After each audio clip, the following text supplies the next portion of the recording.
اللہم صلی علی محمد وعلی آل محمد۔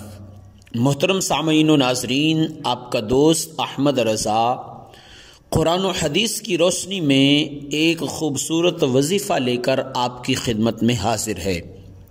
محترم سامعین و ناظرین، اللہ کریم کی پاک کتاب لا ریب اور بے عیب کتاب قرآن مجید فرقان حمید برہان رشید شفا ہی شفا ہے اور رحمت ہی رحمت ہے۔ اسی طرح مدنی آقا مدینے والے مصطفیٰ حضور پر نور شافع یوم النشور سید انس و جاں حضور علی مرتبت امام الانبیاء حضرت محمد مصطفیٰ صلی اللہ علیہ وآلہ وسلم کے ارشادات اور فرمودات وہ بھی امت کی خیر کے لیے ہیں، فلاح کے لیے ہیں، بھلائی کے لیے ہیں۔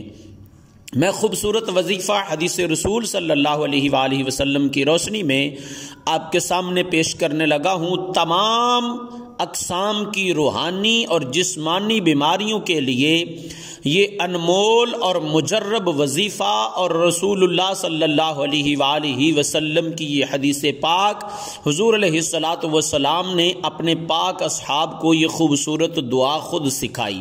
میں وہ دعا حدیث پاک کے پاک الفاظ آپ کے سامنے گوش گزار کرتا ہوں، لیکن اس سے قبل گزارش ہے کہ اگر آپ چینل پر نئے ہیں تو چینل کو سبسکرائب فرما دیں، ساتھ میں لگے بیل آئیکن کو ضرور دبائیں تاکہ قرآن و حدیث کی روشنی میں آنے والی ہماری ہر نئی ویڈیو آپ تک پہنچ سکے۔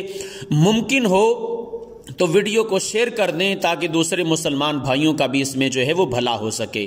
محترم سامعین و ناظرین، تمام اقسام کی روحانی اور جسمانی بیماریوں سے نجات کے لیے رسول اللہ صلی اللہ علیہ وآلہ وسلم کا بتایا ہوا پاک وظیفہ، یہ آپ ہر نماز کے بعد دعا جب مانگتے ہیں تو دعا میں یہ وظیفہ، یہ حدیث پاک، یہ پاک فرمان وہ شامل فرما لیں۔ وہ پاک الفاظ ہیں کیا؟ اللہم عافنی فی بدنی، اللہم عافنی فی سمعی، اللہم عافنی فی بصری، لا الہ الا انت۔ نماز پنجگانہ کی ادائیگی کے بعد، فرض نماز کے بعد جب دعا مانگتے ہیں تو دعا میں اس پاک حدیث پاک کو شامل فرما لیں۔ انشاءاللہ اللہ کریم آپ کی روحانی اور جسمانی تمام اقسام کی بیماریوں کو دور فرمائے گا۔ ویڈیو کو دیکھنے کا بہت شکریہ۔